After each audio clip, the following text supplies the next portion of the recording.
Good morning, Year 12s. Thanks for coming along. Right, guys, so today, Edexcel IAL Paper 1, January 2021. So, can I just, before I say anything else... Oh, no! Alexa, stop! 21. So, can I just, before I say anything else... Let's go with that. Okay. Yeah, before I say anything else, can I just say that if any chemistry teachers moan at me about doing this because it's a hidden material, it's not a hidden material. Yeah, these papers are readily available to all students, and I can even give you the website. I'll add the website where it's totally free. So I'll quickly do that here. So it's in my bookmarks. One of my students found it, and it found all of them, every paper. So here we go, right? So I'll just add that into my comments. There you go. That is the location of every paper plus their mark schemes. Please do not say to me that I shouldn't be doing this because you're using the questions in your test. Well, you should be creating a paper anyway. So don't be having a go, otherwise I'll have a rant. Please don't. If you're going to use past papers, you need to be using a mixture of them. And if you're not doing that, then more fool you. Okay, guys, so I'm going to share my screen immediately. So let's share and crack on with paper 1. I'm going to do all 3 papers today, guys. I'm going to do paper 1, 2, and 3 all in a day. I'm going to get through them as quick as I can. I'll talk through any of the questions which I've got at a higher level, the other ones are a bit more challenging. So let's crack on. Okay, share screen, and I'll flip over to my clip cam so that you guys can see me, so I can do any dancing if I need to. There's my other half in the background. She's going to have to listen to me the whole time through this process. She loves me. Right, let's crack on, folks. So I'm going to do that. Let's go. So this is the January paper from Edexcel. As I said, link's been shared to you along with the mark schemes. Okay, question number 1. Which of these compounds have the same empirical formula as molecular formula? So this should be a nice, easy start. A can be simplified to CH2. B can't be simplified. This would also become CH. That would be C2H5 is what that would be. And then simplify this one to CH2. So the answer is B. Nice and easy start there, guys. GCSE, no real difficulty. Right, first real A-level question. They've given us the number of atoms, and that's Avogadro's constant. And they've told us that there are this number of atoms in 0.25 moles of, okay. So we know that this here is the number of in 1 mole of atoms, but in this case they're telling us that there's a substance out there that has this many atoms in this many moles. Well, what we realize is that there is 1/4. Yeah, 1 over 0.25 will give us 25%. The problem is it's a percentage, isn't it? It is 4. I'm an idiot. Is 4. So we need a compound that contains 4 atoms. And in this case, it's C. That definitely, helium is a noble gas, travels around on its own, so 1 mole would contain that amount. Water contains 3 atoms per molecule, so I'd need 1/3 of a mole for that many atoms. This one has 4 atoms in it, so that one I'm going to need 1/4 mole to have that many atoms, and this one has 5, so the answer is C. Okay, which aqueous solution contains the highest concentration in moles per dm cubed of chloride ions? Oh, okay, this one's hard work because they've given us grams per dm cubed. What we're going to need to do, guys, is convert them all into moles per dm cubed. Now, this one requires a little bit of teaching. To convert grams per dm cubed into moles per dm cubed, all that we're changing, notice the dm cubed is staying the same. So all we actually need to do is convert grams to moles. So number 1, grams to moles is grams over rams. Oh, my laptop's having a bit of a... It's not enjoy. Oh, it's trying to load the keyboard. Oh dear. It's not liking that at all, is it? Let's try opening that up again. Oh, it's done something rather strange. There we go, it's back. Okay, it's overheating a little bit, that's why. So we know that number of moles is grams over rams. We need to convert grams to moles. This is my equation. So we just ignore the dm cubed for a minute. Just ignore it for a second. So I've got 0.1 grams over of HCl. HCl is 1 plus, so that's going to be 36.5. 1 plus 35.5. So this is going to be 0.1 divided by 36.5. That's going to be 2.73 2.74 times 10 to the minus 3. Right, the next one, let's do all of these staggered. So this is going to be 0.1 over 58.5, 23 plus 35.5. 0.1, and yes, it's only because the only reason why I'm doing this slightly quicker than you guys is because I know my relative atomic masses off the A-level table.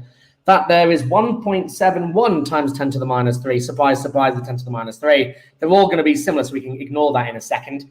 And then we can do KCl is 39.9. Eek. Potassium. Oh, that's GCSE table. Let's get rid of that. Let's do that. Okay, 39.9, I believe. Maybe I might be wrong. 39.1. Ooh, lost my potassium. 39.1. There we go. So that's going to be potassium. So 0.1 divided by, that's 0.1 divided by 39.1. 39.1 plus 35.5 equals 74.5. This requires quite a lot of work, if I'm honest. So 0.1 divided by answer gives me 1.34. 1.34 times 10 to the minus 3. Next one, barium chloride. Yuck. Barium is 137.3. 137.3 plus 35.5 plus 35.5. 208.3, 0.1 over 208.3. This is an awful lot of work for 1 mark. Divided by answer gives me 4.8 times 10 to the minus 4. Okay, well, the highest concentrations, 10 to the minus 4, that one's definitely not going to be the answer. I'm going to get rid of barium chloride from my thinking. But the next thing is hydrochloric acid contains 1 chloride ion. So that number there is correct. Sodium chloride also contains 1 chloride ion as well. So it also contains that number. Next, the KCl also has, I've gone and written down the wrong number. There we go. And that's the NaCl, that's the KCl, and this is so the highest concentration of chloride ion, because this is, no, we need to double the bromide. So times that one by 2, times 2, gives me 9.6 times 10 to the minus 4, so it's definitely not the barium chloride. So the highest concentration is going to be A. Horrible, that. Mean. So by the way, it's nice to realize that the first 2 questions were pretty quick. Yeah, I'm suddenly realized I haven't got my chat up. Can't you cheese it? Can't you cheese it? Kind of only A and D, B and C you can choose, they won't be. I need to get rid, hang on, let me just get rid of that so I've got my chat up. There we go. Yeah, probably. I'm not gonna lie, Oliver, I would probably just want to run all the way through that. I realized that the first 2 were super quick. They took me less than a minute. They took me really about, 30 seconds for the 2 of them. This one took me a little bit longer. It's fine, I'm still gonna run it. Wouldn't want to risk it. Which conversion has the lowest percentage atom economy? Well, that one has 100%, nice and easy.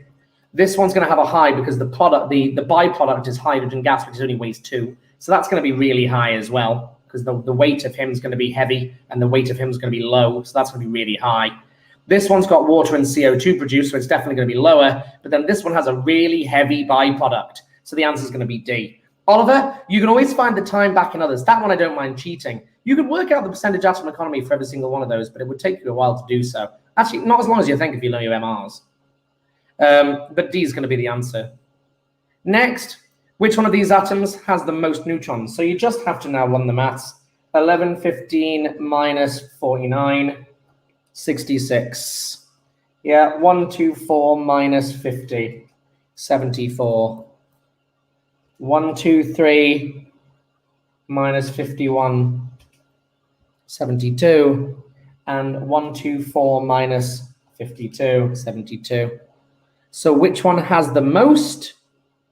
Which one has the most is B. Done. A p-block element in period 3 reacts to form an ionic compound. What could be the element of the ion form? That's hard. Right. Okay, first one of interest. Now, guys, what you need to remember is that if you're forming an ion, you can do 2 processes. You could lose electrons or you could gain electrons. Now, in period 3, there's period 3. So what you've got is sodium would form, that would lose all of its electrons and form a 2s2. Well, there's no 2s in any of the end of it. 2p6 would be the end of it. So that doesn't include sodium. Magnesium will do the same thing. Aluminium would do the same thing. So those guys are out the window. Silicon won't form an ion, so that's out the window. So these are now negative ions. The chloride, the phosphide ion would gain electrons, and it would gain 3. And it would fill its state up to argon. So could be B as it's full. And then 3d10, you're in the D block now at this point. You've lost the 4s2. That'll be from period 4. And that one's definitely in period 4, so the answer is B. And it's it's going to be, it could be a lot of them. It could either be the phosphide, hang on a minute. Could be the phosphide, the sulfide, or the chloride. It could be any one of those. Yeah? God, that one's quite tricky, that, guys. I don't think I've done a good enough explanation. I feel like I want to explain that further. The electronic configuration of an ion formed. So if sodium was 1s2, 2s2, 2p6, 3s1. Yeah? If it lost its electron to form its ion, it would end 2p6. Yeah? And none of these end in 2p6. It's all about the end things. None of them end 2p6, so it can't be sodium. Magnesium is 1s2, 2s2, 2p6, 3s2. It's going to lose those two as well and form the same ion. Aluminium does the same thing. We know that the silicon is in that would be 3s. 3s2, 3p1. And aluminium will form an ion. It'll lose those 3. Yep, so it's not aluminium either. Then when we drop to the phosphide ion, we're now doing the exact opposite. Phosphorus is 1s2, 2s2, 2p6, 3s2, 3s2, my brain's out of itself, 3p3. It's going to gain 3 electrons and become 3p6. And that's what we've got there. So B is the answer. It can't be magnesium or another. It states P block. Oh, yeah. Thanks very much. Like that. It's a P block. Absolutely right. Thanks for that. Anyway, next. In period 2, the element with the highest melting point. Period 2. Carbon.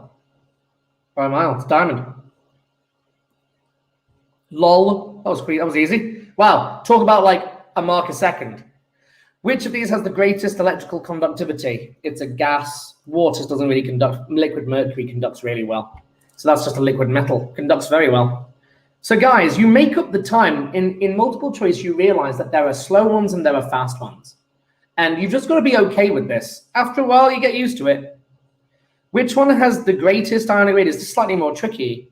So in this case, right, what you'll notice is they're all isoelectronic.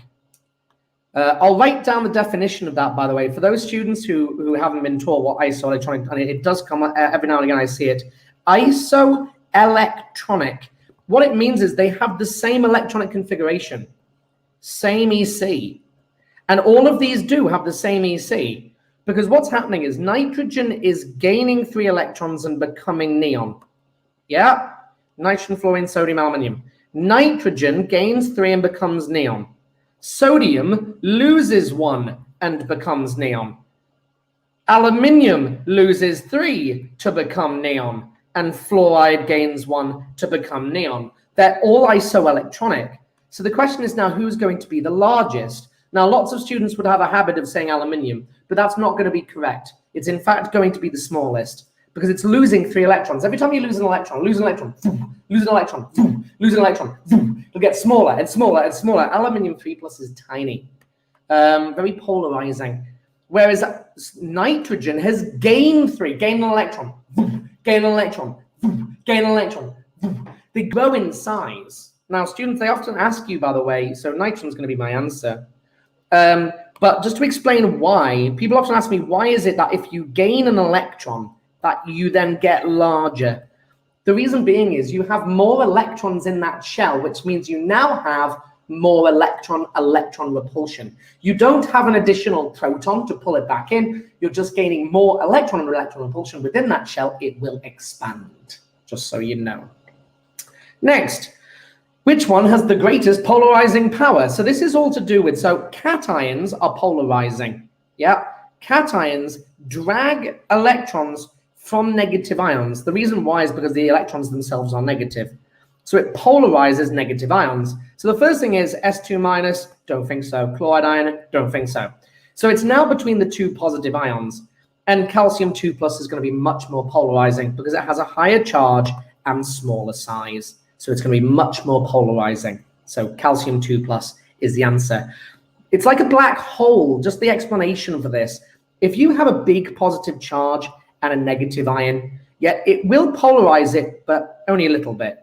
Yeah, but if you take that and you shrink it, if I had a smaller 1 plus, I would get greater distortion because it's smaller. It's more compact. It's going to have a greater attraction towards it. If you then take something and you make it smaller and increase its charge, it's going to be incredibly polarizing. Yeah, the example of this is aluminium chloride. Aluminium chloride you expect to be ionic from GCSE because it's a metal and a non-metal, but it's not. It is in reality actually covalent. It's covalent because the aluminium ion is a +3 and it's tiny. It's so polarizing that it actually causes the chloride ions to be so polarized that they link together and they actually get this. That's actually what's happening there. And then the overall thing becomes covalent and the charges disappear. If they weren't ions, would the answer be chlorine? Oh, blimey. That's a really good question, Oliver. If they weren't ions, they wouldn't be polarizing at all. Why would they? The electrons on the outer shells would repel each other. They wouldn't be polarizing at all. Hope that helps. Next, which of these does not have a structure formed by a giant lattice of carbon atoms? Well, diamond does, graphene does, graphite does, buckyballs don't. So it's nice to see buckyballs making an appearance. C60 fullerenes. So these look like footballs. They literally look like these giant footballs made of carbon. C60, and they've got these rather funky patterns on them. You kind of get the picture. You kind of get the picture with all the shapes in it. Yeah, you get the picture of these buckyballs. And it's not giant, it's simple. Yeah, with van der Waals forces or London dispersion forces between them, either one. Which of these molecules is the most polar? Okay, that's a good question. So first thing I can do is I can eliminate D and C. Now, the reason why I know that, people are going to go, whoa, whoa, whoa, how did you know that? The reason being is I know that carbon makes 4 bonds. Well, it doesn't matter how polar the bonds are. It's got the most polar bonds, but because it's symmetrical all the way around, the distortion cancels. What that means is it's a non-polar molecule. So that one doesn't. And BF3, boron always makes 3 bonds, which means it's also trigonal planar, which means it doesn't matter how polar this is, it's going to cancel out. So that's non-polar either. Now, OF2 is going to look like this. Now, that is polar. And that there has an electronegativity of 4. Oxygen has an electronegativity of 3.5. So relatively polar. HF, on the other hand, very polar. Yeah, because this is 4 and this is 2.1. So that's very, very polar. So the answer is A. Next.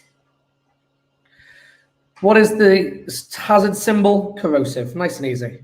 Take that. Can everyone now be aware that you need to look up do not stop. Look up the symbol for flammable. Look up the symbol for oxidizing. Wear gloves. Next. Oh, name it. Okay. 1, 2, 3, 4, 5, 6, 7. Longest is 7. So it's definitely going to be a heptane of some variety.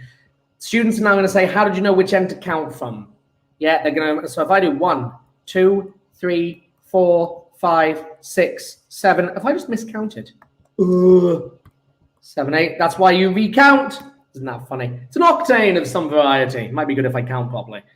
Now, if I count in the red setting, it's going to be a 3-methyl, 3-methyl, 4-methyl, 4, 5, 6. It's going to be 3, 4, 6. If I count in the other direction, it's going to be a 3, a 5, and a 6. 3, 5, 6 instead of 3, 4, 6, which means the red one is better because it has a lower number. So this is going to be 3, 4, 6 trimethyl octane. 3, 4, 6 trimethyl octane. So the answer is C. Next, petrol, bioethanol, and hydrogen are fuels. All of these fuels are burned to produce greenhouse gases. Technically, yes. Technically. Are overall carbon neutral? No, definitely not. Petrol, carbon neutral. You're having a laugh. Fossil fuels? Don't think so. Are overall sustainable? No, petrol, not sustainable. Carbon, fossil fuels will run out. They're a non-renewable resource. Biodegrade rapidly? No. So petrol does not biodegrade. It's been in. Hi, Manisha. Nice to see you. So the answer is A. Now, students are going to go, whoa, whoa, whoa, hang on a minute. I thought we love hydrogen gas because it doesn't produce greenhouse gases. Technically, it does. When you burn hydrogen gas, there you go, you create water vapor. Now, water vapor is actually a greenhouse gas, but it doesn't stay in the air. It comes back down as rain, so we don't really care. The amount of water in the atmosphere stays relatively even. It averages out to be the same no matter what we put into the air. No matter how many times you boil the kettle, it doesn't stay in the atmosphere. It comes back down as rain. So technically, it is. That's a clever question. That I've never seen that before. Yeah. So what they could do is another question that often then would spin off this would be in IR spectroscopy, infrared spectroscopy. You get these horrible graphs where the graphs are like, yeah. Yeah, this is the fingerprint region. 400 to 1500 wave numbers. So that's the fingerprint region. This is the C-double-bond-O peak, C-double-bond-O, and this is the OH alcohol peak, OL. But what they could do is they can say to you, they can compare, I know this isn't chem, but what's your opinion on hydrogen fuel cells for the future? Hydrogen fuel cells are awesome, Oliver, and the future is bright for them. The only problem is, where does the hydrogen come from, Oliver? Like, we create hydrogen gas from the electrolysis of salt water. Where does the electricity come for the electrolysis of salt water to make the hydrogen? Burning fossil fuels. By the way, hydrogen comes from 2 sources at A level. Hydrogen gas, yeah, we love hydrogen gas. It's great stuff. It comes from 2 places.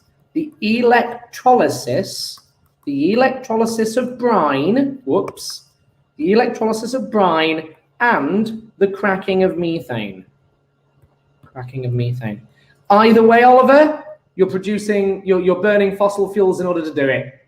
The answer is it ain't going to work until we solve out our electricity issues. Done. We need fusion. It's the only way forward.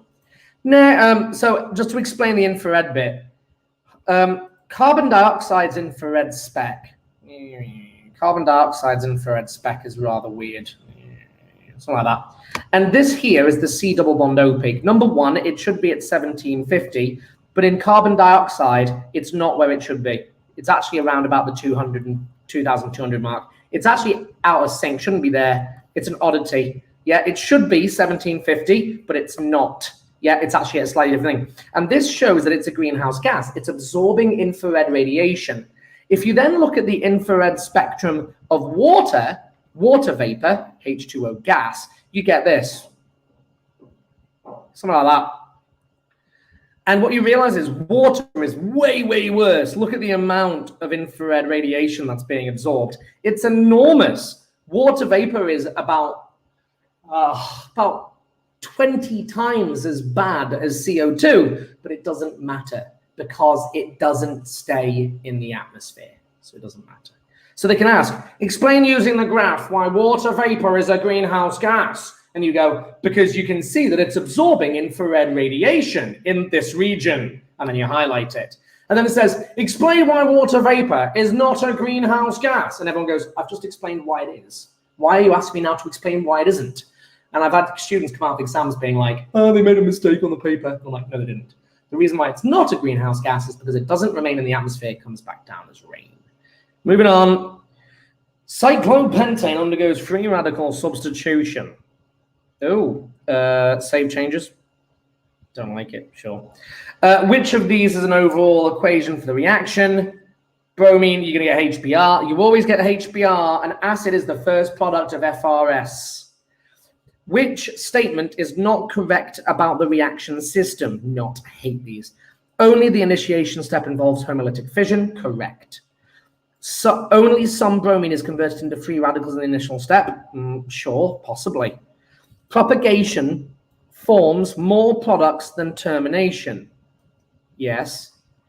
Further substitution reactions are likely to occur. Yes. Ooh. Problem is product. Sure. Sure, I'll go for B. First one of interest for me there, folks.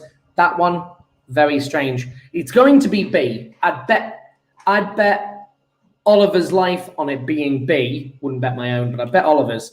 But it just seems odd. C is a possibility, but it does make, we know that in a termination, you have X dot plus Y goes to Y dot plus, I shouldn't do that. I'll do this. Plus HX. Yeah, you form two products, but in a termination, X dot plus Y dot forms that. You always only get one product.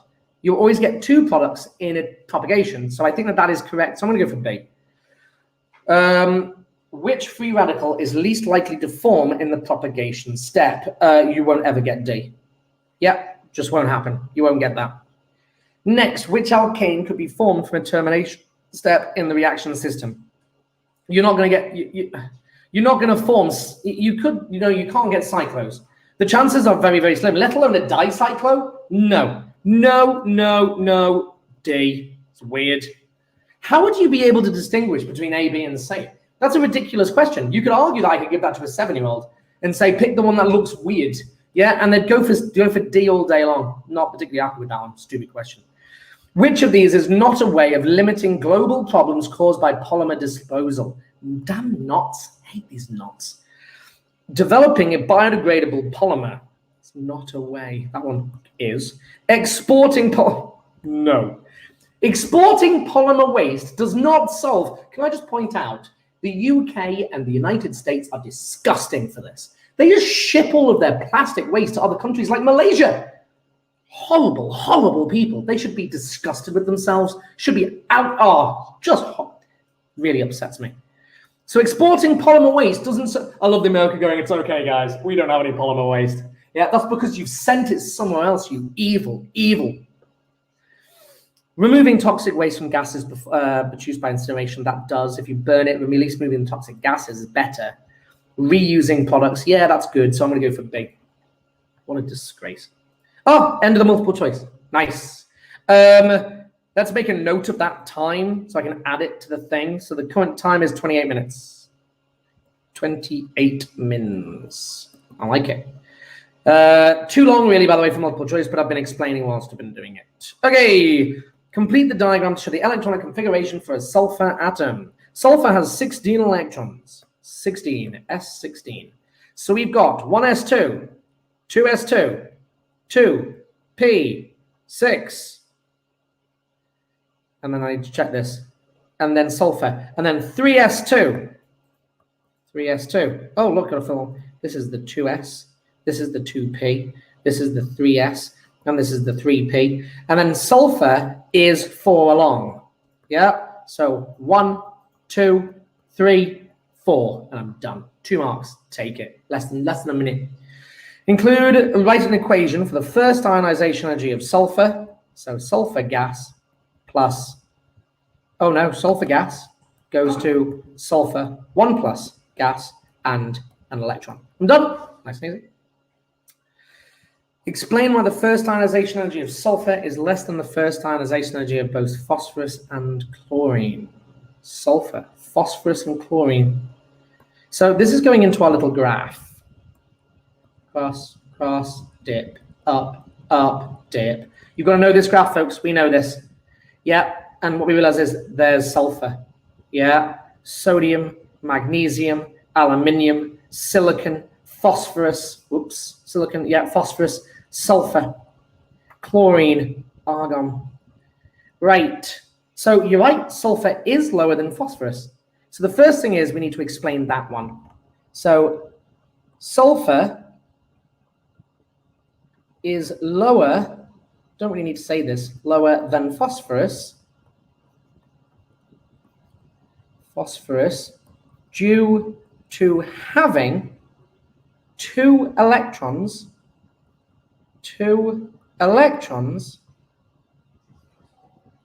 in the same orbital. Just to explain what this is, this explains this dip. Yeah, we know that we've entered into the 3p subshell. Now we've got aluminium, we've got silicon, we've got phosphorus, and then sulfur is here. That's the electron for sulfur. And what that means is we've got two electrons in the same orbital. There is now electron-electron repulsion. Same orbital, so electron, I'm going to write E minus to make it easier for myself. You're not allowed to do this in your exam. E minus, repulsion. So less energy to remove. Less energy to remove. Right, now that I've done that, compared to phosphorus. Right, now we need to do sulfur is you can't do the S in your exam. I'm just making good for myself. Sulfur is lower than chlorine due to Cl having an additional proton.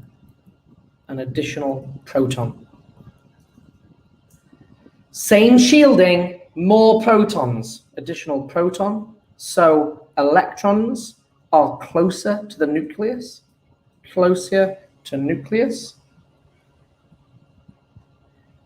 more attraction to nucleus, more energy to remove. Done. Next, okay, explain what is meant by the term isotope. Atoms with the 2 marks. Same number of protons and electrons. You're not allowed to do my short form. Just letting you know, I'm just speeding it up. I don't want the webinar to be too long. Same number of protons and electrons, but a different number of neutrons. Straight out of GCSE, different number of neutrons. Done, straight out of GCSE. Grade E, A-level. EF is not even really countable. Calculate of the relative atomic mass of sulfur. So times that, put them in brackets, add, and then divide the whole thing by 100, and we're done. You've got to show that maths, by the way, guys. Yeah, you don't have any choice about that. You do actually need to show that in your exam.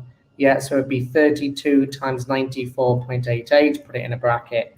Add that to 33 times 0.83, close brackets, plus 34 times by 4.2. 4.2, close brackets, plus brackets, 36 multiplied by 0.02. Now what you realize is we've got so much 32, it's going to be really close to 32. Divide the whole thing by 100. Run it through my calculator. Brackets, 32 times 94.88, close brackets, plus brackets, 33 times 0.83, close brackets, plus open brackets, 34 multiplied by 4.2, close brackets, plus brackets, 36 multiplied by 0.02, close brackets, divide the whole thing by 100, and I get 32.07, and I'm done. Thank you very much. No units. Will they give you full marks if you have the correct answer? Oliver, no. Don't do it, Oliver. If you get it wrong, you score nothing. Do not do that, Oliver. Don't think that you're going to make saving yourself time. You're not. You're going to lose yourself marks. Yeah, don't do it, Oliver. Right, next one. Okay, the mass spectrum of a sample of sulfur with sulfur 32 is the only isotope.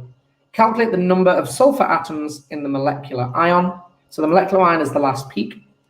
So we know that we've got 256 in the molecular ion. That's divided by the number of atoms by 32. So that's going to give us the number of atoms in it. Divided by 32 gives me 8.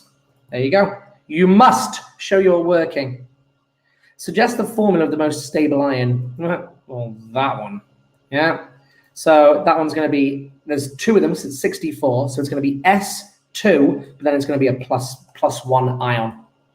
Yeah, remember, most stable ion. Yeah. And you're just going on the graph. It kind of makes sense when you look at that. And don't forget your charge. Yeah, and it is a plus 1. We're done. Yeah. Next. Complete the table. Oh, okay. And nitrogen trichloride. Ooh. Let's run the shape. Gotta love running shapes. NCl3. Right, so nitrogen is in group 5. Add on your attachments at 3. Adjust for charge. There isn't one. 8, 2. Divide by 2 to put them in pairs. N, 1, 2, 3, 4. Cl, Cl, Cl. Lone pair. It's the same as ammonia. So the bond angles for 4 were 109.5 tetrahedral. But this has now got a lone pair on it. So minus 2.5. And we get 107 in our degrees. Number of bond pairs around the nitrogen, 3. Number of lone pairs, 1. Bond angle, 107. Name of shape, trigonal pyramidal. Pyramidal. Pyramidal. There you go. Next, moving on. Now, under standard conditions, phosphorus 5 chloride, PCl5, is a solid made up of PCl4 plus cations and PCl6 anions. Antimony chloride is a liquid made of antimony 5 chloride molecules. Explain why PC has a higher melting point. Well, because PCl5 is ionic. PCl5 is ionic. Is a giant, we're going to run Susan Boyle here twice, guys. Sorry about that, 2 marks, blimey. Is a giant ionic lattice. Giant ionic lattice held together by the strong electrostatic attraction. Electrostatic attraction. There are millions of bonds, lots of energy. Next, antimony chloride, SbCl5, is molecular and has only LDFs, London dispersion forces, between the molecules. These are much weaker than Elexstat in PCl5. Done. Next, dot and cross diagram for antimony 5 chloride. Where's antimony? Antimony is here. It's got 5 electrons in its outer shell. So this is Sb, 5 electrons. Oh, it's got 5 chlorides attached to it. Oh, this is interesting. Expansion of the octet rules.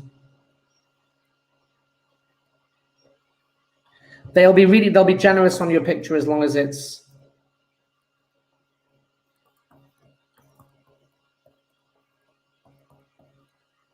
Cl.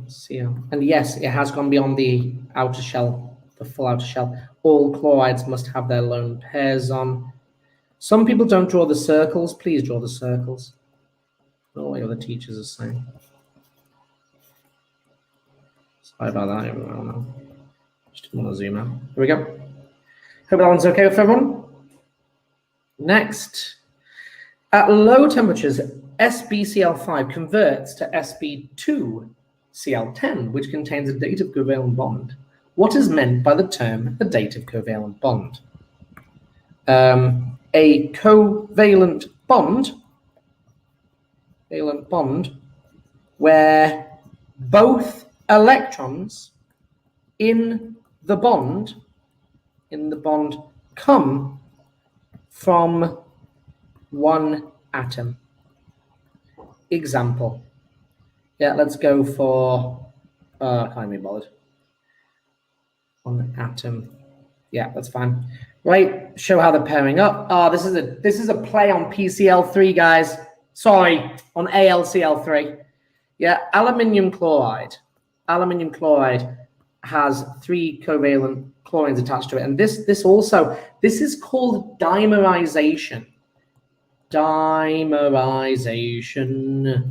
Yeah, what it means is where di means 2. Yeah. Merization means mer means part. That means part, 2-part joining. Yeah. And what that does is that the other chlorine of the other aluminium, yeah, these link together in a cool little pairing scenario.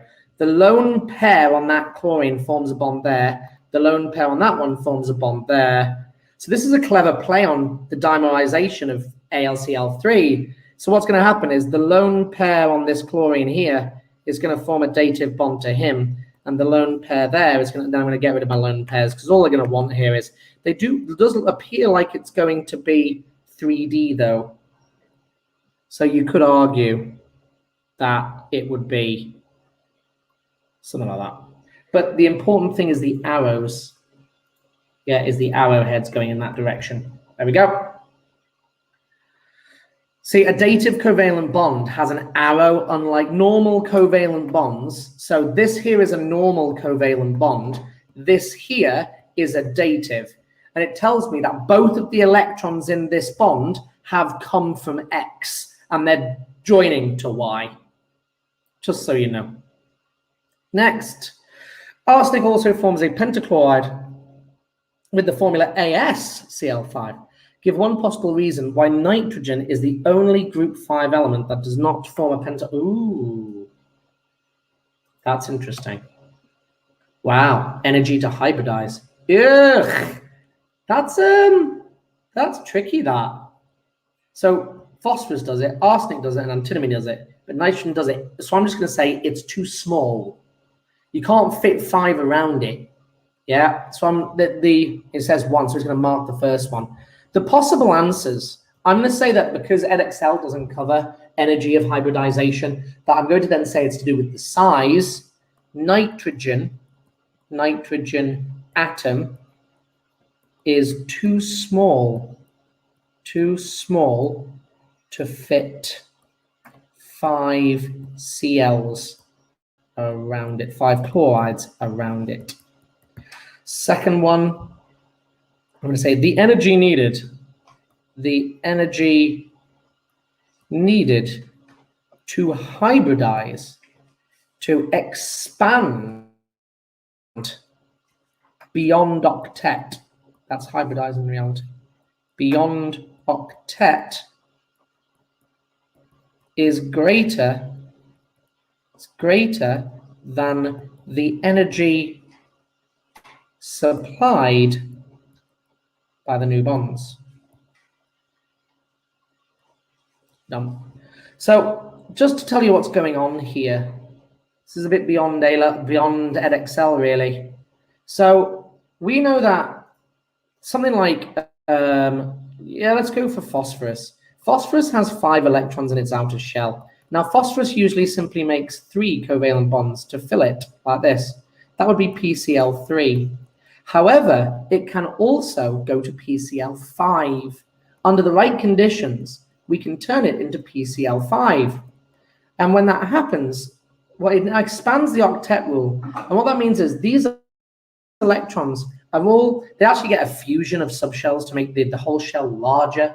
And to do that, they're stealing energy, orbitals from higher energy levels, forming hybrids. So in order to boost those up to make it into a larger shell, a hybrid shell which is bigger, that can now occupy 10, it costs energy to do so.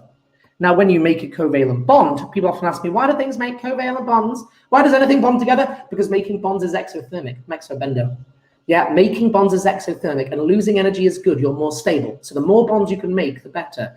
But if the amount of energy it costs to make more bonds is less than the energy you're going to get back in making those bonds, it won't happen. I hope that makes sense. Kind of rushed through that a bit. Anyway, next. This question is about the reaction of propene. Write an equation for the incomplete combustion of 1 mole of propene, C3, I don't like it, CH2, CH3, plus O2 goes to 1 mole, I can't change that number, plus carbon dioxide, plus carbon monoxide, plus carbon, plus water, lol. State symbols, propene is a gas, oxygen's a gas, carbon dioxide's a gas, carbon dioxide's a gas, carbon monoxide's a gas, carbon's a solid, and water's a liquid. Yeah. Water. It's not steam, it's water, so it is a liquid. Right, balance it. 3 carbons, hydrogens, holy moly. 6 oxygens. 2, 3.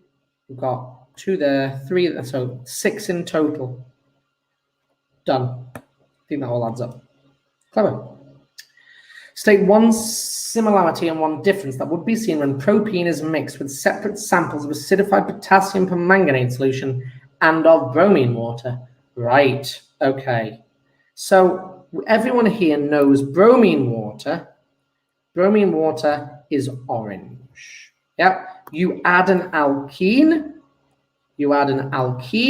and it will decolorize. Yep. We know that one will decolorize. Yeah, just do that. Potassium permanganate is dark purple. It's like this. Really dark purple. It's not dark enough. Like that. Dark purple. You add your alkene,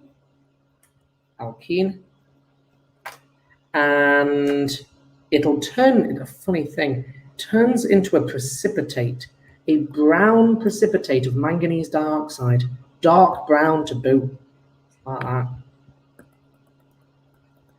There's a dark brown precipitate, like that. So what's happening, by the way, is that with bromine water, the alkene, I'm not going to bother adding those on, because this can be any length carbon chain, yeah, with the alkene, in bromine water, yeah, what's produced is a really odd output.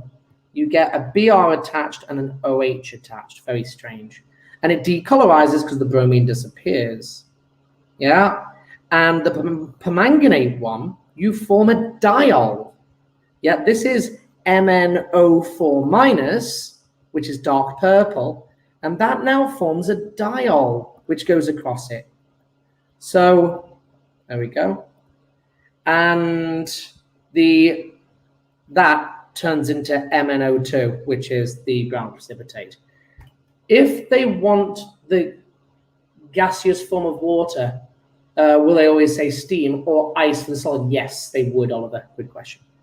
So we need to state 1 similarity and 1 that would be seen when propene is mixed with separate samples. State 1 similarity. There'll be a change in color. Both change color. And 1 difference that would be seen. 1 similarity. Well, they both kind of form colorless solutions. Because that's going to be a colorless solution there, and that's a colorless solution there. Oh, maybe that's what they want. So both form colorless solutions. Both form a colorless solution, but bromine water, aqueous, goes colorless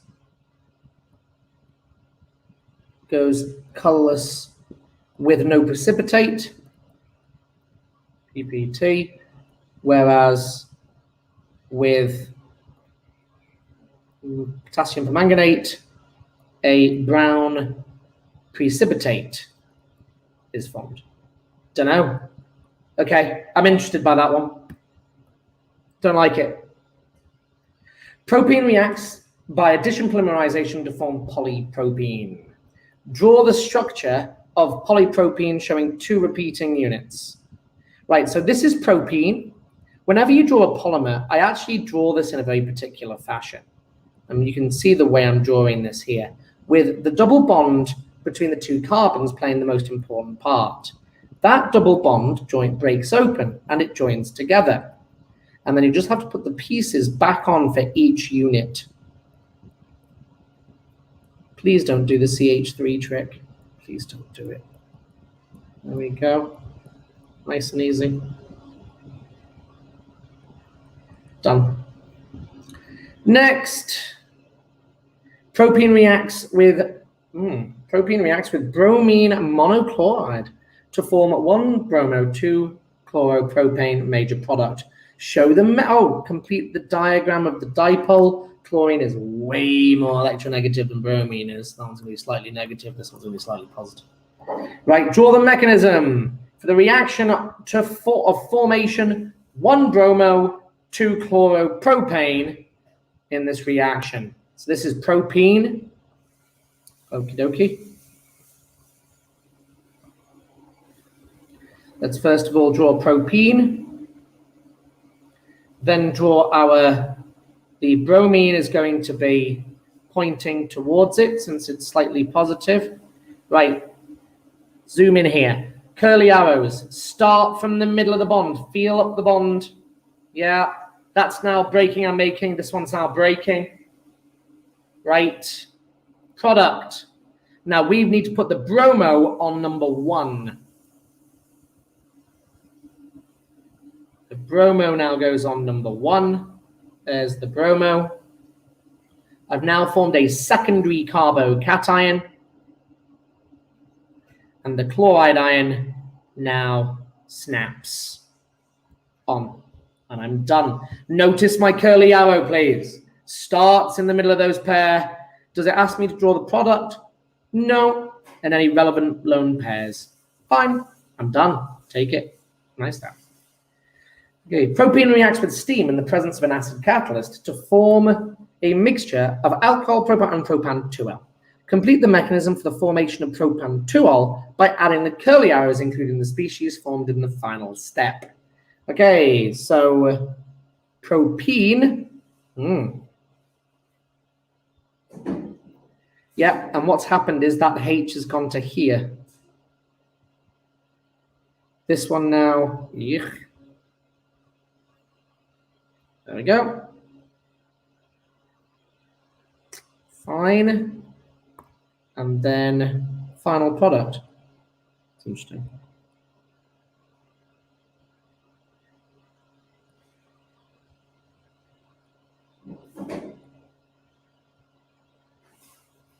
Don't think writing CH3 makes this any quicker, guys. It really doesn't. And I'll add H plus there as well. I'm done. 3 marks. Seems reasonable. Done. Next question. This question is about the production of squalane. Squalane?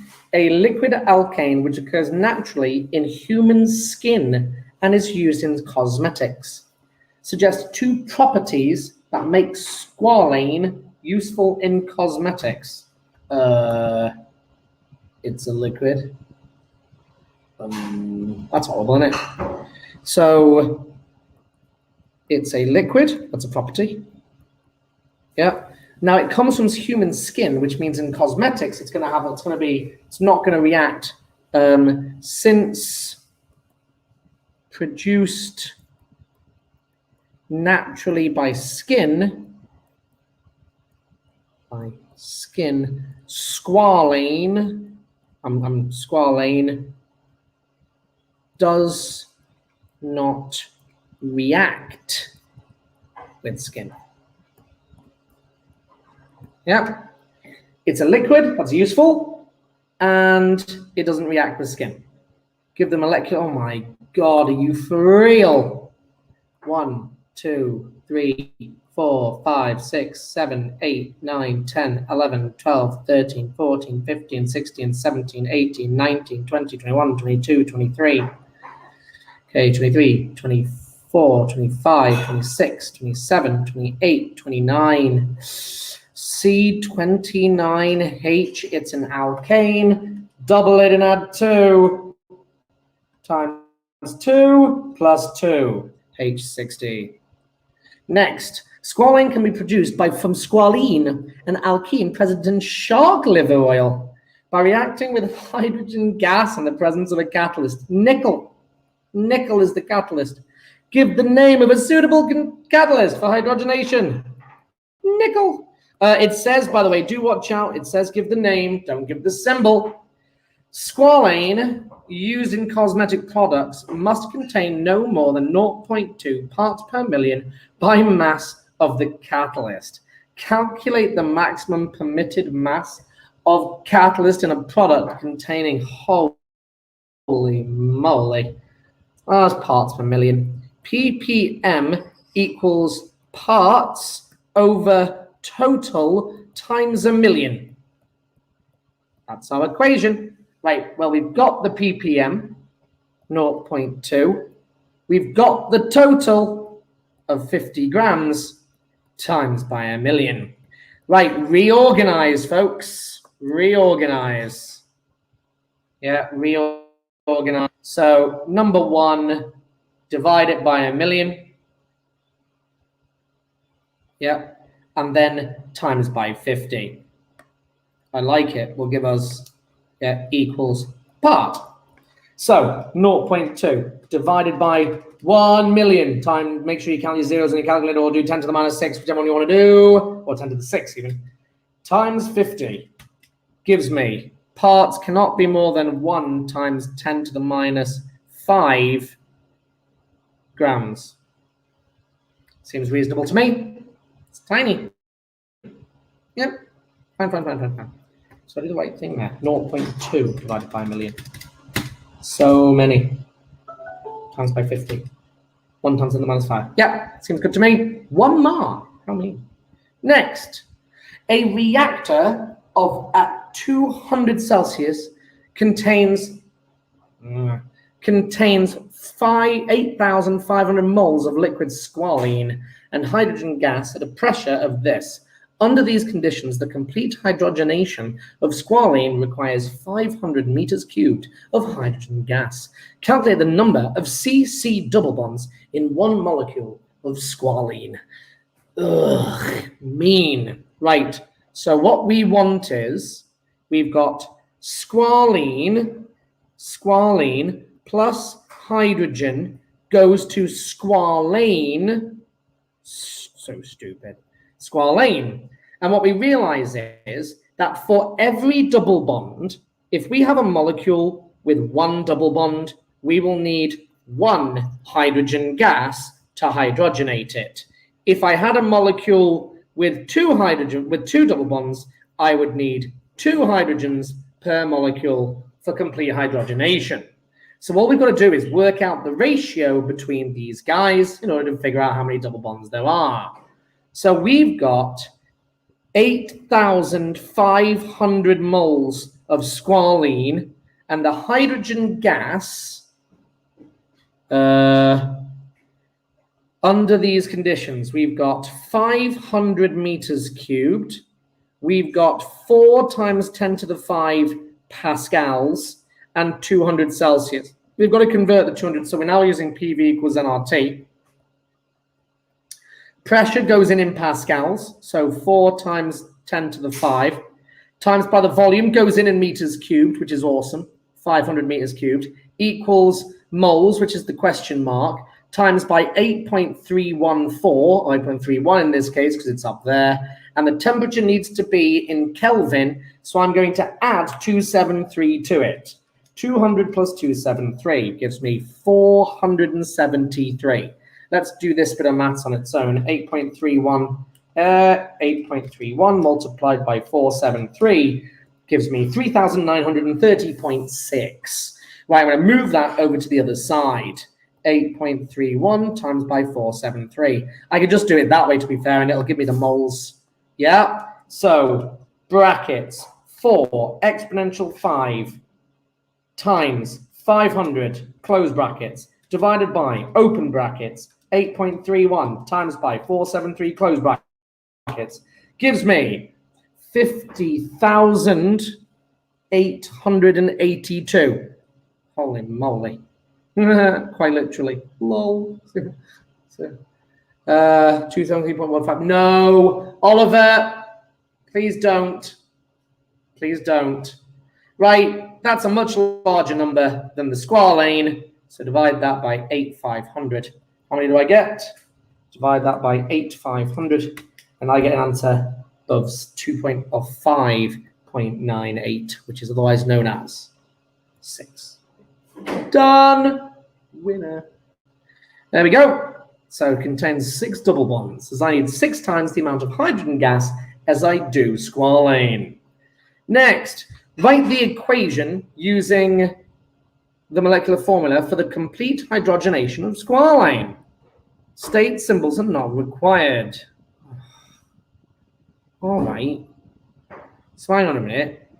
If squalane is C29H60, all right, C29H60, and I've added 6 hydrogen gas to it, what must squalene have been? C29H60 minus 12. 48. There you go. Kind of makes sense. I'll take it. Made that a bit clearer. Looks like it could be an oxygen. There we go. Seems okay to me. No state symbols required. All right. Globally, 2.8 million decimeters cubed of squalene is used each year. Holy moly, that's a lot of sharks. Traditionally, squalene was obtained exclusively from shark liver, which is a mixture of liquids. The liver of the shark yields 300 grams of squalene.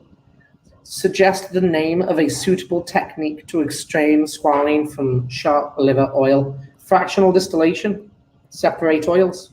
It's an interesting question, isn't it? Fractional distillation. Fractional distillation.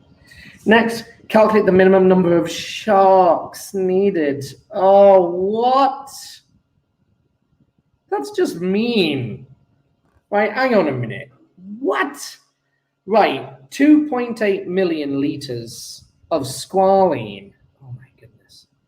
So first thing is we need to get to grams here. So 2.8 million.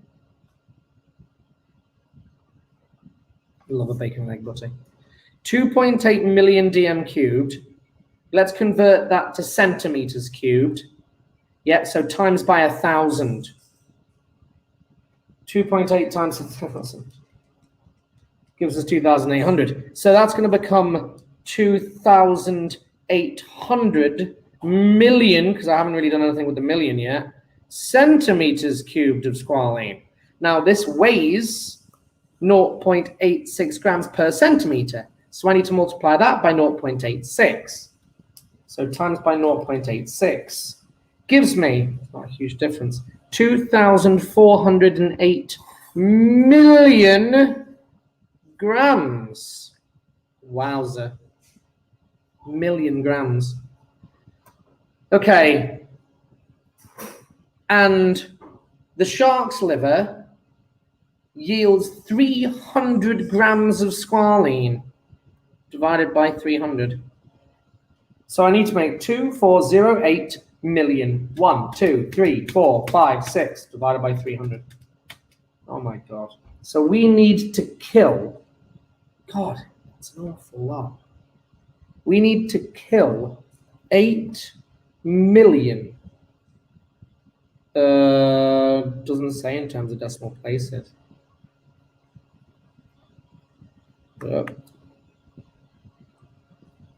Million sharks. That's so sad. Sorry, that many sharks. That's so sad. So sad. Many large corporations now use squalane obtained entirely from plants. Thank God for that.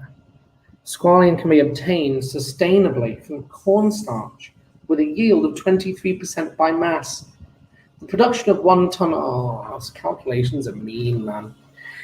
Okay, the production of 1 ton of cornstarch requires this many hectares of land. Calculate the area of land in kilometers squared required to produce 2,500 tons of squalane from cornstarch. Right, So 2,500 tons of squalene, I'm just going to put squalene. Get a squalene even. I should be done to a hydrogenation of squalene. Calculate the area required 2,000 tons of squalene. Right. So hang on a minute. The problem is that this is only a 23% yield. What that means is this produces, required to produce, this is how much I want to make. Right. So the problem is, in order for me to do that by mass, this is the ton of squalene, the mass of cornstarch. Yeah. So to turn that from the cornstarch mass, really having to think through this, cornstarch mass, yeah, it's going to be a 23% yield. So I need to work out backwards. So hang on a minute, 2,500 divided by 23 times 100.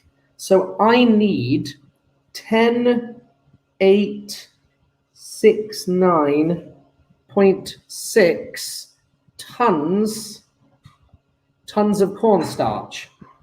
Okay. I thought I kept not squalene production management for A levels. Yeah, that's pretty funny. So that's how many tons of cornstarch I need, because I only get 23% out as the squalene. Now that I've got that many tons of cornstarch, to make 1 ton of cornstarch requires this many. So I need to multiply that by 0.093. Makes sense, times by 0.093. So I now need, because this amount of hectares produces 1 ton, I need that many tons. So multiply that, and I now therefore need 1,010.9 hectares of land, but I want this in kilometers squared, and 1 hectare equals that times, so I need to multiply that by 0.01 times by 0.01, and I get 10 equals. So that then equals 10.11 kilometers squared. Grim. Squalene management, I know, right? Production management. Oh. Right, the E isomer of beta-farnesene can be obtained from cornstarch as well. Explain why beta-farnesene exhibits geometrical isomerism and has only 2 geometrical isomers. You may label the diagram and use this in your answer. Right, so double bond number 1, double bond number 2, double bond number 3, and double bond number 4. Well, if they were all geometrically active, I'd have a lot of isomers, but they're not, because it's only saying it forms 2, so only one of them is active.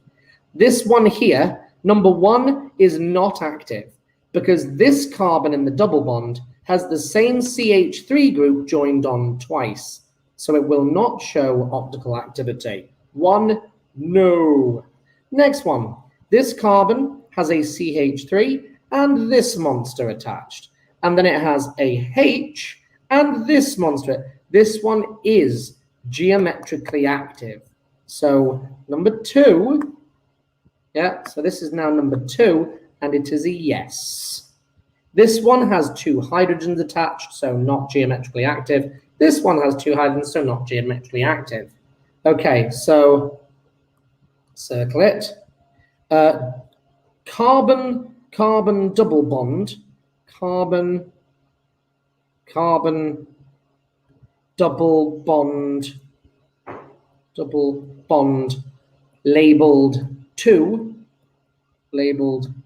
2 is the only double bond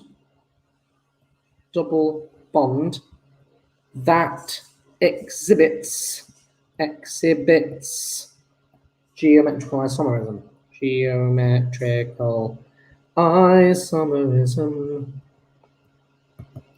Due to the others having the same group attached twice to a carbon in the double bond. Done. Draw the skeletal formula of the geometrical isomer E of farnesene, giving a reason why this is named the Z. Oh. Draw the geometrical isomer of E. Okay, so they want me to... Hi, Danny. Your boy, Danny. Yo, nice to see you, dude. Thanks for coming along. That's grim, isn't it? It's just going to be a pain in the ass to draw. So first of all, draw that double bond. That's that double bond there. Yeah, so I'll color code this. That double bond there. I should do this in a different color, shouldn't I? This double bond here is this one. Right, so now I need to go, let's count from this guy onwards. 1, 2, 3, 4, 5. 1, 2, oh, why? 1, 2, 3, 4, 5. Next. 1, 2, 3, 4, 5. Let's do it that way. 1, 2, 3, 4, 5. Then do a branch up there. Then do a branch up here. Then do a branch up. And go. That one's a double bond. And then this one is. I've flipped it over. That's awkward as. There. There we go. Done. What a nightmare. Giving a reason why this is named the Z isomer. The high priority groups are on the same side. The high priority groups are on the same side. If you haven't been taught the Carningold prelog, you won't understand that, folks. If there's somebody out there watching this going, I don't know what you just did there. Carningold prelog, look it up. Send me a message on my YouTube channel if you want me to go through it, and I can do. The compound alpha farnesene is a structural isomer of beta farnesene. The structural formula is this. State what is meant by the term structural isomerism. The two S's that you define. Molecules with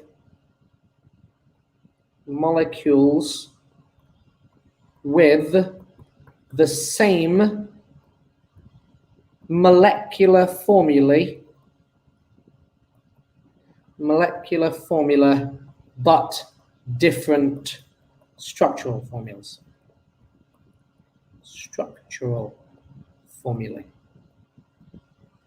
Next, name the number of geometrical isomers of alpha farnesene. Okay, not geometrically active.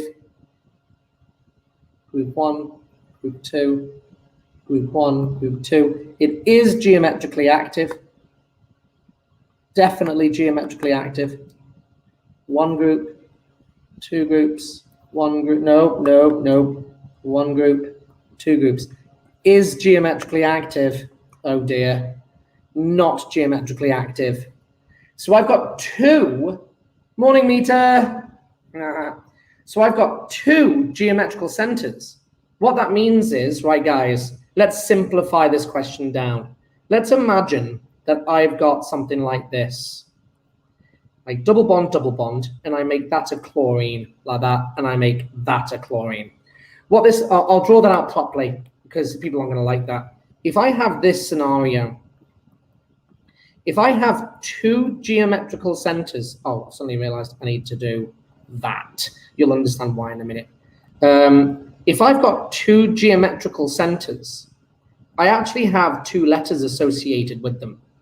Yeah. So this one here in this particular diagram, this one here is the E version, whereas and this one currently is also the E version. Yeah. What that means is we could also have this being an E and this being a Z. And then we could have this one being a Z and this one being an E, the reverse of it. Since these are not, since it's not symmetrical, they could be the opposites of each other. And then we can also have Z and Z. So the answer is 4, E and E, E and Z, Z and E, and Z and Z. This one is the one that's going to confuse people. People are going to be confused about this. Let me explain why. If the molecule was symmetrical, if I'd got rid of this, like that, and put a H on there, then that no longer exists. Oh no, it does, because of the chlorine. Sorry, its geometrical center's gone anyway. Right, if I do that, then these two now become the same, because the molecule is truly symmetrical, which means you would count from either direction. However, if you look at this horrible beta-farnesene, it is not symmetrical because this, look at that, is not the same as that side. So I've got two geometrical centers that are not symmetrical, which means these two here are different. So the answer is there's going to be 4. That's really grim. By the way, if it's 3, I'll kill myself. Next, complete the diagram to show a structural isomer of, oh, that's interesting. So they've given us this and said, this is C15H24. Okay, I'm gonna say, let's count it. 1, I'll do it in red, just so it makes it easier for me to see what's going on. 1, 2, 3, 4, 5, 6, 7, 8, 9, 10, 11, 12, 13, 14, 15. So that is correct. Right, now let's do H's. 1, 2, 3. 1, 2, 3. 1, 2, 3. I'm just doing the ends first because it's 3. Right, now I've got all those ones. Now I go 1, 2. Oh, 1. That's got 4 bonds, doesn't have it. 1, 2. 1, 2. 1. 1H. 4 bonds, doesn't need it. 4 bonds, doesn't need it. 4 bonds, doesn't need it. 2, 2, 2. Right, add all those up. So 3, 3, 3, and 3. There's 12 so far. 12, 13, 14, 15, 16, 17, 18, 19, 20, 21, 22, 23, 24, 25, 26. Ah, clever. So this molecule is actually C15H26. We need to get rid of 2 hydrogens, put in a double bond. I'm done. That's it. Complete the diagram. That's the most ridiculous thing I've ever seen. You can put it anywhere you like as well. Doesn't matter. There's your final answer. God, and then I'd want to erase all of this in my exam. Pencil, pencil, pencil, pencil, pencil. What a nightmare. There we go, guys. Double bond, I'm finished. I think that brings us to the end of the paper. It does. Right. Let's mark it. Okay. Let's mark this. I'll go to my lovely website. Right, how long's that taken me? 1 hour and 18. Well, the hour's meant to be an hour and a half, and I've done quite a lot of teaching in that, so that's actually a reasonable paper, that. Apart from your horrible squalane, which was grim. Let's go to my... so look, this is the website I posted on the chat. There's the mark scheme. That last question would have lost me so many marks. Really? Why? Oh, because of the geometrical. I'm with you, Oliver. Yeah, grim that. Right, let's move all of these over to here. Right, let's see how many Mr. Duncan gets right. I remember, I never pretend that I'm going to get them all. I never pretend this, ever. In fact, I kind of hope I don't, because it makes it more interesting for me. B, C, A. Took us a lot of work, that one. D, that was a good guess, that one, based on masses. B, carbon, yeah, C, Liquid mercury, yes. Greatest ionic radius, nitride, yes. Greatest polarizing power, yes. Fullerenes, yes. Most polar, HF, yes. Corrosive, of course. C for the next one, yes. All produced greenhouse gases, winner. D, HBr.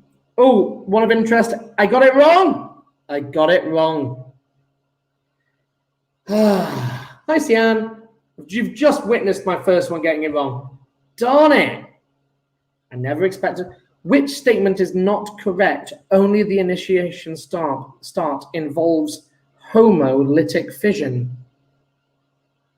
Only the initiation step involves is not correct. So they're saying that's not correct. Bond fission. Ha. Ha. When else do you come across homolytic bond fission?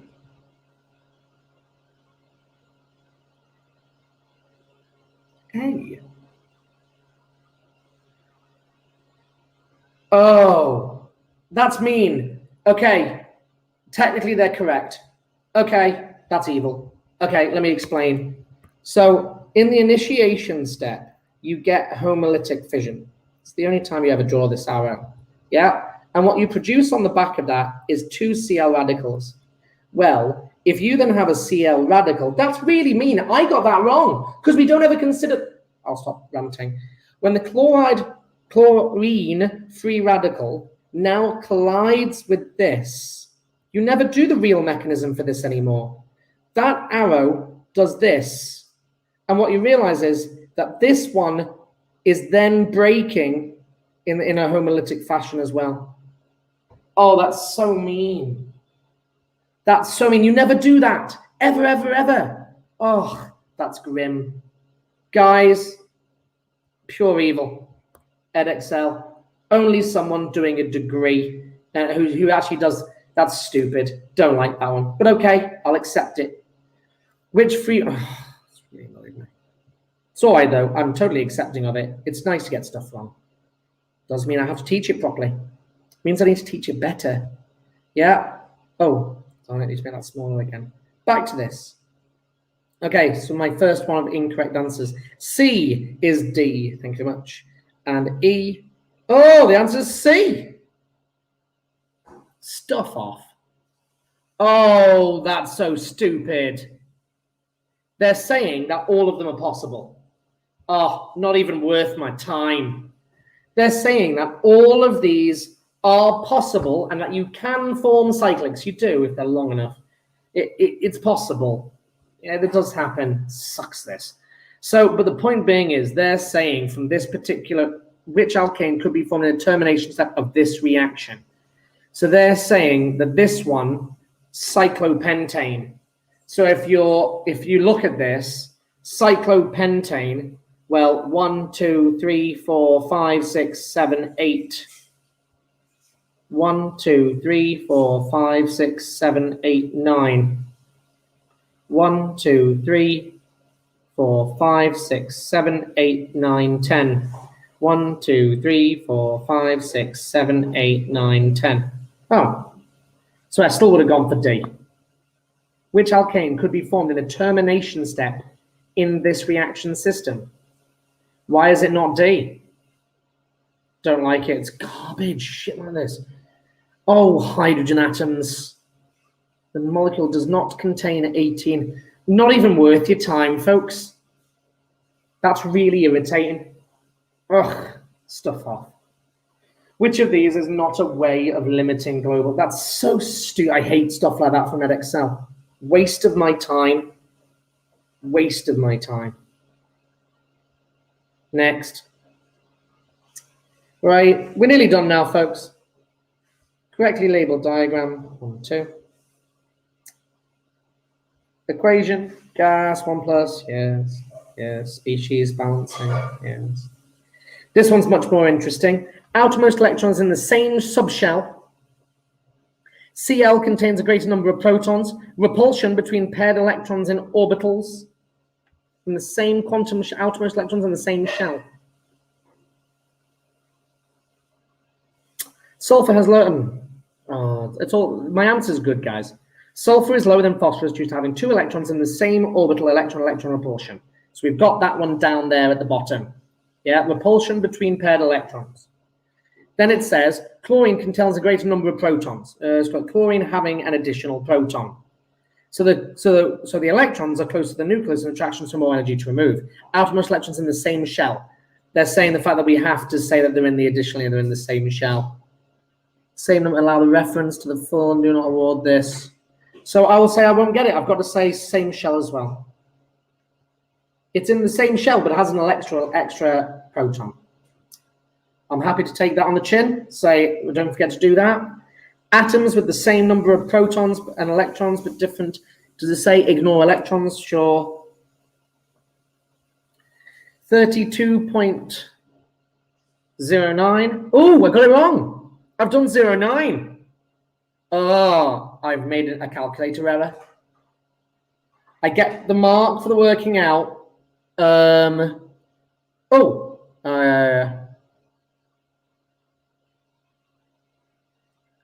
Oliver,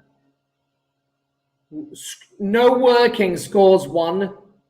There you go, Oliver. I need you to recognize this. You can't just not do any working. I've done a maths error. 32, calculator, 32 times 94.88, close brackets, plus open brackets, 33 multiplied by 0.83, close brackets, plus brackets, 34 multiplied by 4.2. Oh, it's 4.27. That's why. Found it. I covered it up there. Darn it. Fine. Easy calculator error. Mental note. Don't cover it up with the pictures. 8. Sulfur atom with 1 charge, S2 plus charge 1. I like it. 2 marks for that. Bloody winner.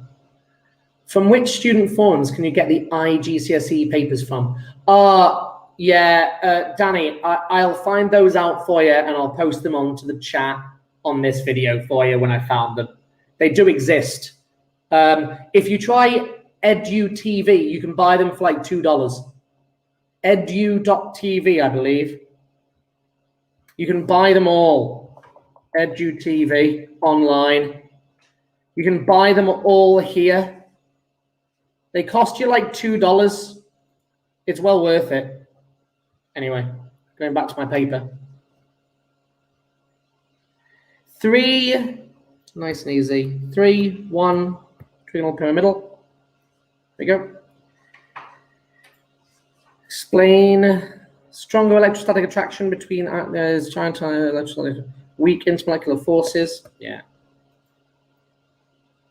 Dot and cross diagram. Yep. Take it.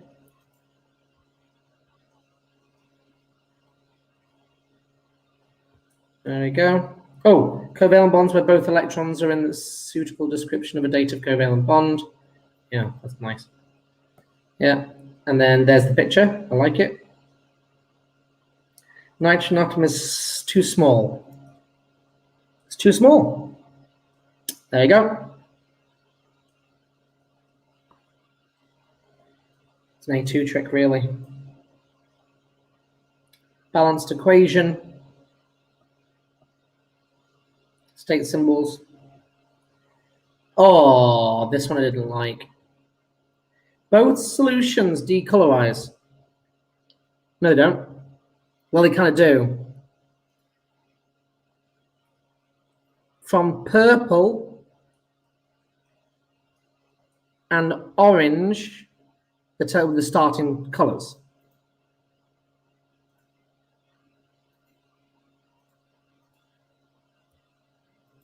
It doesn't. You produce a do not award any mention of red/brown. It does. It forms a brown precipitate. It's garbage. They're a liar.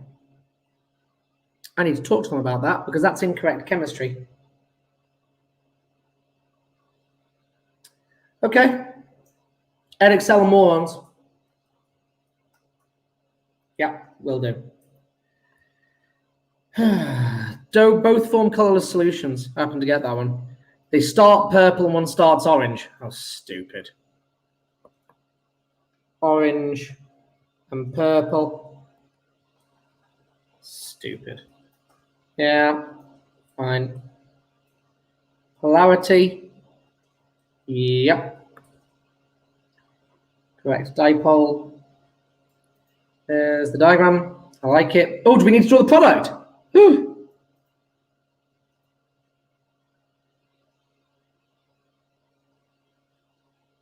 Pretty weird. You do not need the product. Carbocation. It's 3 marks. Yeah. Yep.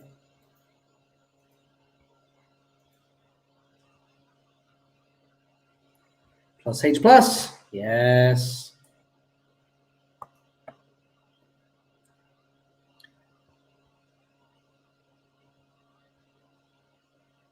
Squalane.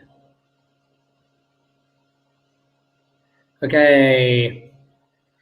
Chemically stable.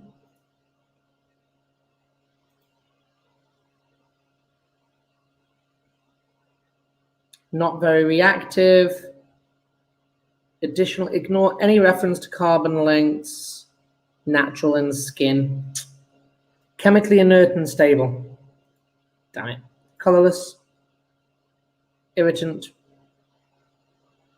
What about liquid? Allow inside, so I score nothing. Lol. It's garbage, man. Garbage. Edexcel. So they wanted inert, yeah. Oh, non-toxic. Yeah, I should have got that one. Using skin, but don't like it. Don't hypoallergenic. Oh, it's garbage, man. 62. Did I miscount? I miscounted.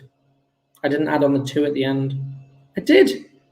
See, I've miscounted. You see, it's so easy. It's meant to be give the molecular thing of squalane. I did that. I counted it. I added even on the branches and got seen. They're saying I missed a carbon. So easily done. 1, 2, 3, 4, 5, 6, 7, 8, 9, 10, 11, 12, 13, 14, 17, 18, 19, 20, 21, 22, 23, 24, 25, 26, 27, 28, 29, 30. It's so easily done. Just count better. Count better, Mr. Duncan. I'm losing marks on stupid stuff like this. Not even real chemistry. Nickel. They're just being pedantic and stupid. 1 times 10 to the minus 5. Really irritating me. 6. It's going to be 6. Yeah, 6 to 1.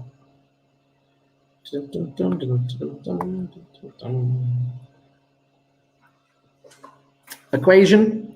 I've made the mistake because I've used write an equation. Where's the equation? Yeah, so I would get error carried forward, guys, since I've miscounted in the first place. I wouldn't actually, he probably wouldn't give it to me, so I won't give it to myself. Just come on. Fractional distillation. Stupid counting. Counting a big molecule like that, stupid, man. Number of sharks. Shoot. Oh, yeah, there you go. Yep, correct. So stupid. 10 kilometers. Yeah.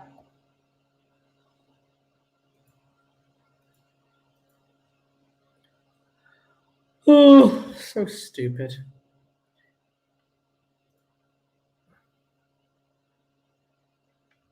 Restricted carbon-carbon double bonds. Oh, explain with reference. There's 2 different groups attached. I didn't say couldn't rotate. Just 1.